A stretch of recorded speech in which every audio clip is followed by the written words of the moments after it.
What's going on, guys? It's Crazy Dog here, and today we're going to be talking about kind of the rest of the lineup when it comes to the Hisense 2021 release schedule. Now, I was very fortunate to attend their press conference today. It was all digital because of COVID. Maybe sometime in the future we'll see us actually live at an event, whether it be CES or something that one of these brands hosts. But for now, the press conference was actually fantastic. We've got some notations kind of all sprawled out here. We've already done a video on the ULED XD, which we now know is the U9DG. We also did one on the U88G, which comes in a 55 and a 65-inch variant. Today, we're going to be talking about kind of the rest of the product lineup. Some of this I'm going to skim, in all honesty. I do want to talk about it all, but we are going to favor a little bit extra time to kind of the higher end TVs, because I think the market for excitement is there with the slightly larger sizes. Not to say that a 32-inch TV is nothing to get excited about, but maybe not for me. We are going to be looking at the spec sheets and the notations that I have, so eye contact may be up and down and left and right, but I just want to make sure that we get all of the information out for you guys. So just skimming through very, very quickly, I do want to touch base on the H41G. Now, this is going to come in a 32 and a 43-inch panel. This is going to be one of their entry-level TVs, something very similar to the R series that we saw maybe in your Walmarts and your Costco's, things like that. This is all powered by full array local dimming. Actually, all of these based on the 2021 release will be. I don't know if there's any other panels that are going to be edge lit or anything like that, but full array is everything that I have in my notations and on some of these spec lists that were shown to us during the event. So 32-inch, 43-inch, we do see 60 Hz panels being utilized. We do have a large variety actually this year of 120 Hz certified panels, but for the lower end, we just have the 60. Motion rate 120, so that's actually going to use like simulated motion enhancements to help smooth things out just a little bit. Peak brightness on the 32-inch is 180 nits, with 250 nits being shown on the 43-inch. Native contrast up to 3001. Now, the H41 series, and actually the H series as a whole, we do have these guys being powered by Roku TV, which in all honesty is some people's preferred platform. The ease of access is absolutely fantastic. It's laid out very well. Anybody from youth to senior has the availability to navigate this, and it's very, very simplistic. And Roku's doing a lot of really interesting things with some of their on-demand or live TV platforms. So really, really awesome to see that. For your picture modes on both the 32 and 43, we have Vivid, Standard, Energy Savings, Game Mode, and Sport. And I'm not going to say that for all of the other ones because for the most part, that's going to extend across anything under the 43-inch range. Audio enhancements, we do have the True Surround coming back this year. Bezel-less design on 32-inch to 43-inch, which I think is absolutely fantastic. I'm a big fan of that. Easy to clean as well, which is great. Now, I don't see, again, my notations are like kind of all over the place. I'm not seeing anything about viewing angles on here. Safe to assume that the whole product, oh, here we go. So 178 degrees of viewing distance or viewing angle. So I would say that this entire product lineup this year is going to be using a VA panel, that borderless design or bezel-less design. Headphone jack, yes. No Bluetooth. We're not going to see that on many of the TVs that are going to extend under like the 50-inch mark. HDMI 2.0 on, actually, my apologies. This model here, the H series devices, they are only 1080p. So with these ones here, we're only going to see HDMI 1.4. And I mean, that makes sense because they're only 1080p. We've got 3 of those extending across the H41G. We've got no RJ45 or Ethernet ports, so these are Wi-Fi only for the smart TV, and 720p only on the 32-inch, and the 43-inch is going to be 1080p. We also have an H4G. Now this as well is mostly the same specifications. This is a 40-inch, slightly less nits, so we are rocking 200 nits on this one. 5,000 to 1 up to for the contrast ratio, which is actually a little bit better. Again, viewing angle and everything is all the same. We're not going to touch base on this too much. 3 HDMI. 1.4 ports as well with a headphone jack, HDMI CEC compliant, HDCP 2.0 of course, and this is only a 1080p TV.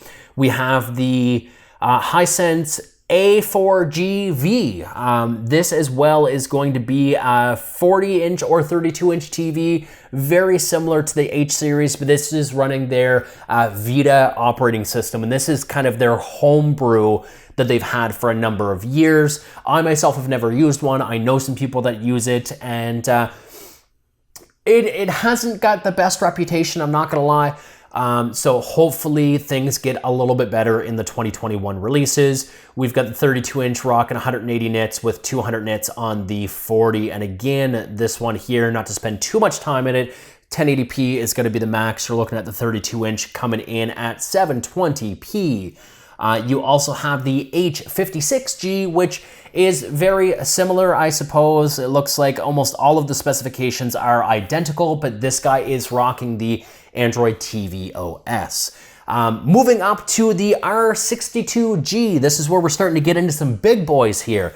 This is 55-inch and 65-inch, and I, for one, have an R6. It's an R6 from like 2018, late 2018, early 2019. It's still my main living area TV in my upstairs living room, and I actually like it. It's aged pretty well. Little dim. We're gonna see some slightly better nits on this one, but we're gonna get into some of these specifications because we do see a lot of things better on the R62G lineup this year. So this is going to come in at 55-inch and 65-inch.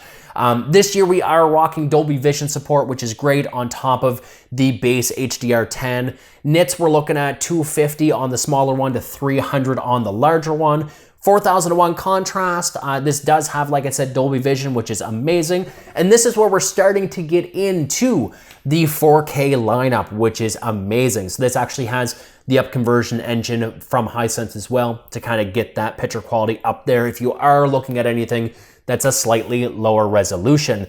This one is a Roku TV. We talked about that again. The one upstairs that I have is a Roku-based TV. Very, very easy to utilize. Anybody can do it. Little squares for navigation. It's fantastic. Now this, because we see the Dolby Vision support and some higher end codecs for your 4K and for your HDR, we are rocking vivid, standard, energy savings, game mode, sports, theater day, theater night as well when it comes to the picture profiles that are built in. And then we're also seeing slightly better audio enhancements with DTS Virtual X on these as well. Again, bezel-less design. These guys here, VESA mounting options on the 55-inch will be 200 millimeters and 300 millimeters, and then 400 and 300 respectively on the 65-inch.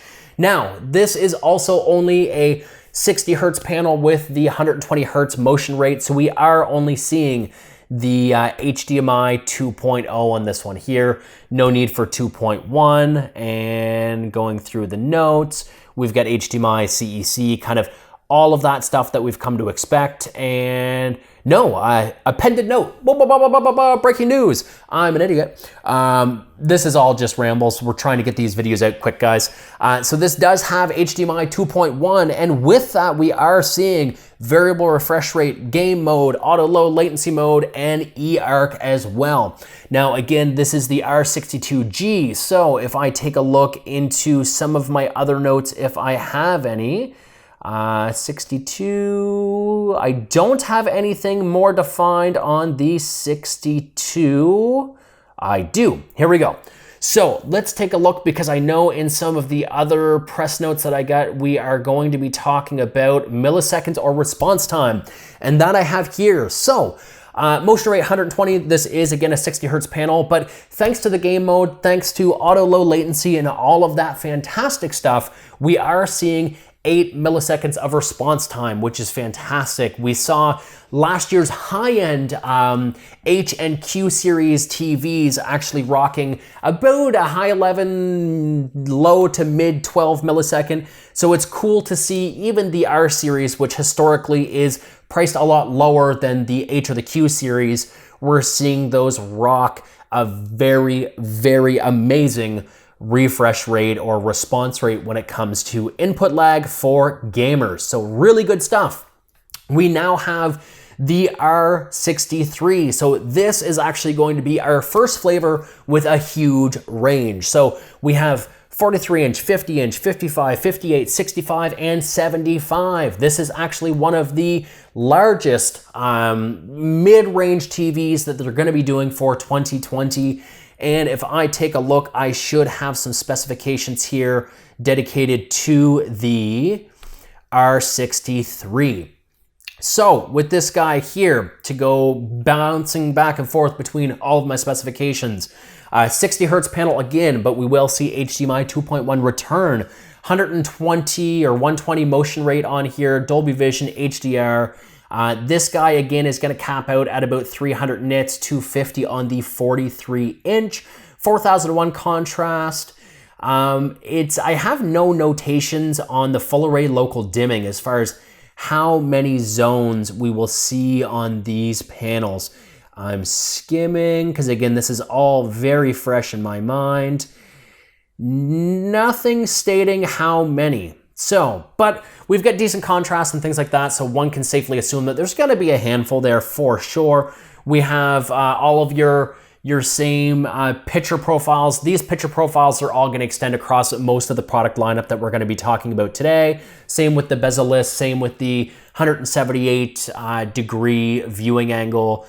This as well will have the variable refresh rate game mode, ALLM or auto low latency mode, eARC, and FreeSync, which is fantastic. Not a whole lot else that I can see here. The 75-inch, the big boy, looks like it's pulling 240 watts from your wall. Dual 12-watt speakers as well. And I don't know if I have a... actually, that's not bad. So TV weight withstand is only 58.4 pounds. So that's pretty cool. So it's awesome to see a Roku TV with great specifications coming out this year. So that was the R63G. Taking a look now at the A6GV. So that's going to be a VIDAA display. And you know what? We're not even going to get into that one very much because based on the information that I have, it's pretty well the exact same as the R63 as far as specifications is concerned. We are dropping eARC on that one, but again, historically, we do see that the VIDAA OS being that homebrew, maybe it doesn't have all of the support that either Roku or Android can get their hands on. To my knowledge, I think it's actually just completely internally written, which is pretty impressive actually for a brand like Hisense. 3 HDMI 2.1s, we're going to see that on the R62, R63, and the A6GV, and this is coming 43, 50, 55, and 60 inch. From there, we're going to be looking at the H78G, and there's also going to be an A68G. But the H78G will be 58-inch and 70-inch, full array local dimming, 60 hertz. Panel, no 120 hertz on here. Now, this is actually one of the first Android-based TVs in the product lineup that we're looking at so far in their low to mid-range lineup that's actually going to have Dolby Vision, HDR10, and HLG support. These will have 300 nits, again, 4K, most of the stuff that we talked about before is all going to be the same. We're looking at USB 2.0, no 3.0. We're actually not going to see 3.0 until some of the higher end models that we're addressing in different videos as we go along. This model specifically will not have variable refresh rate, but will have the auto low latency mode and the game mode. So I would like to see the H78G. Let's take a peek. See if we have some more notations here. H78. I don't have anything else talking about what the speed is going to be. Once I find out more information, I will pass it along to you guys. But the H78G should be good for just casual watchers, anybody that's playing games and stuff like that. You might want to reserve maybe a little bit extra cash flow to go to one of the slightly higher end models. From there, again, the A68G, we're looking at that being an Android-based TV as well. That 60 hertz, 120 for the motion rate. This is coming in 43, 50, 55, 65, 75, and 85 inch. So this is actually one of the largest, actually the largest TVs in their lineup for 2021, aside from their laser TVs, which I think go up to 130 inch. We're going to take a look at that in yet another video that will launch alongside all of these ones. I'm going to lose my mind and lose my voice by the time we're done all of this coverage. Not going to go too much into detail because, again, this is going to have similar specifications to most of the other ones. 43 inch, 250 nits, everything else up to 300 nits. I have no idea what we're looking at for a full array local dimming count. This is the I've got some info on the 75, but does it tell me how many zones? 60 zones. Okay, so 60 zones in the 75 inch model. No, I lied. That is a different one. That is one that we're going to talk about in a couple of minutes. So I'm going to leave that slide open. Aside from that, we've got kind of all of the support as all of the other ones. Now this, we are getting just the HDMI 2.0B. You're going to see just that in most of what we have to offer, except for the next one that we're going to talk about, just because these are 60 hertz panels. So not a whole lot of need for the 2.1, but they are smushing the game mode and auto low latency in that HDMI 2.0B. Going from there, U6GR, 55 inch and 65 inch flavors. These are Roku based TVs. Now here we're actually getting into maybe some more specifications. So these will be some slightly higher end TVs compared to what we've talked about so far in this video.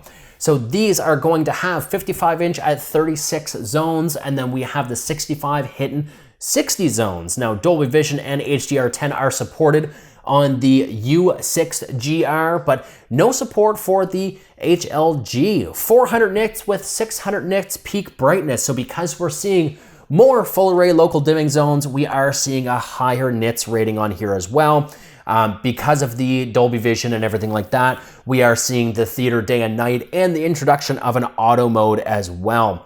Now this will actually have Dolby Atmos, and this is one of the first ones that we're going to talk about that has the Dolby Atmos certification, which means, dun, dun, dun, dun, dun, if we scroll down, this is rocking two HDMI 2.0Bs and then also two HDMI 2.1. So even though we only have a 60 hertz panel, and I'm just going to double check that because this has motion rate 240, which leads me to believe that maybe I mistyped something. We are looking at, folks, the U6GR. U6GR.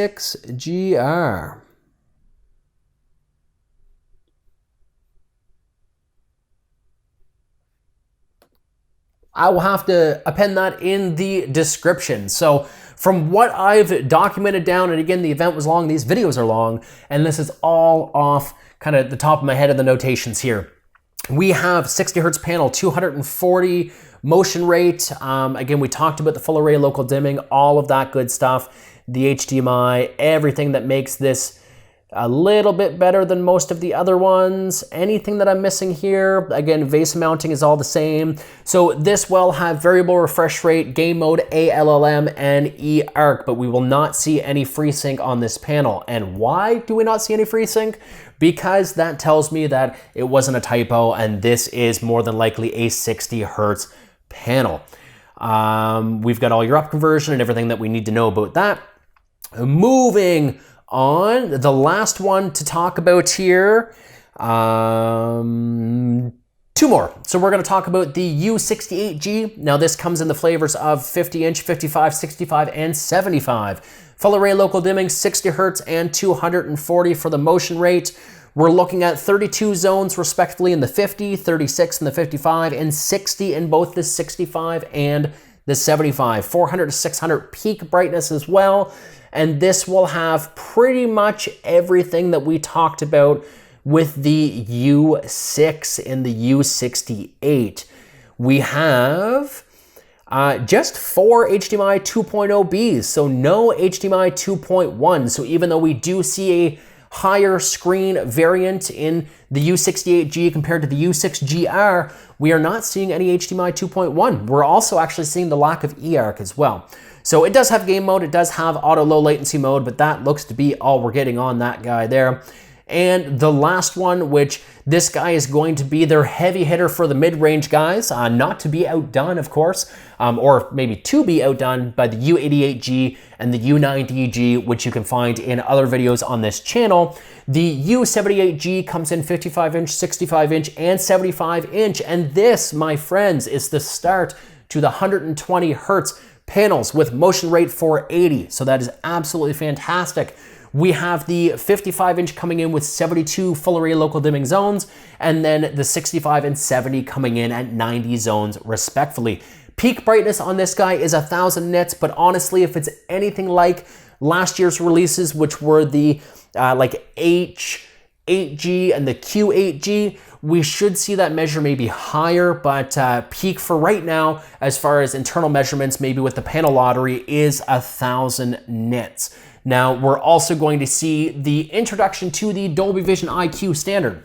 So this has Dolby Vision, Dolby Vision IQ. We also have HDR10+, which we also saw in the U68G. Everything else before that was just the HDR10. These are HDR10+, and HLG support.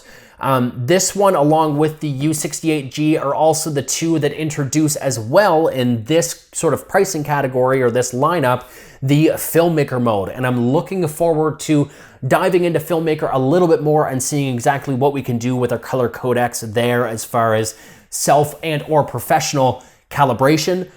For audio enhancements, we also have the Dolby Atmos that we saw on some of the other ones, but this one is where we're gonna see the IMAX enhanced, and that we saw on the U88G and the U9DG or ULED XD releases as well. You're looking at 300 by 200, 300 by 200, and 600 by 300 millimeter for the 55, 65, and 75 VESA mounting solutions. Stand type, dual position. I don't know how important that is. If somebody's getting a 75, it's probably going on a wall. This we do have audio out, we do have Bluetooth, and then we will have 2 HDMI 2.0 Bs and then 2 HDMI 2.1s. This is actually also where we're getting into the start of USB 3.0. So if you guys are launching any media from an external device, something that will have the ability to have a fast throughput for all of your codecs and all of your resolution for those higher files, we do see USB 3.0 make its introduction here, as well as one USB 2.0. This is also the first one that is fully featured for the HDMI 2.1 standard. We do have variable refresh rate game mode, auto low latency mode, eARC, and FreeSync. And all of that is looking extra spicy. I'm gonna see if we have any other notations here for the U78G. Please bear with me here. U78G, here we go. So let's look at the big boy, the 75-incher specifications.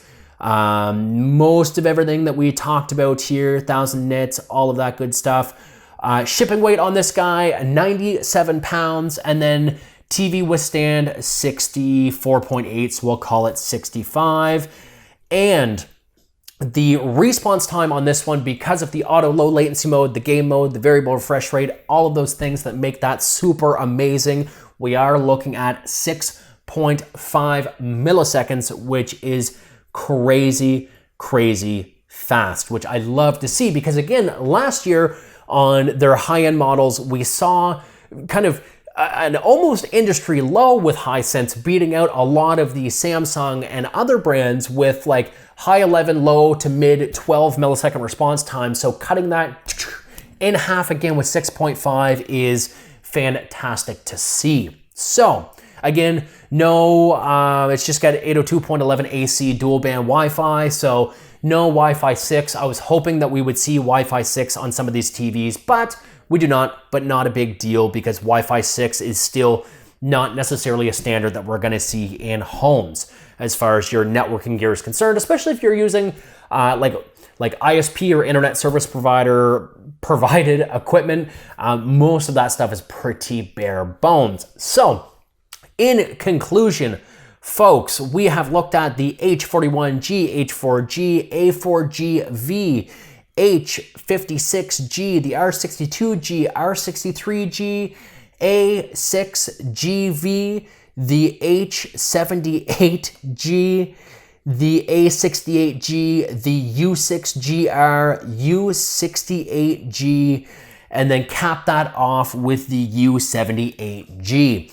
So huge lineup this year. Again, I do have some dedicated content as well on the two panels that I, for one, am absolutely ecstatic and excited for. The U88G, which comes in a 55 and 65 inch variant, and the U9DG, which is the before known as ULED XD, or like dual panel, or whatever you want to call it. Those two have dedicated videos already on this channel. Check them out. These were just going over the specifications. Hopefully you stuck with me. Hopefully you found something worthwhile. If you like this video, go ahead and give it a like and give it a share with anybody who may be interested as well. This coverage was also thank you to Hisense Canada. They gave me the invite to the press conference that gave me a first look at all of these specifications. So it's kind of cool to be the little guy that gets first to market information. So that's all thanks to you guys liking and interacting and commenting and all of that good stuff. So thank you for putting me here. I have had too much coffee and I have been recording for a very long time. So until my next video, guys, my name is Crazy Dog. You guys have been awesome, and we'll catch you all in my next one. Take care.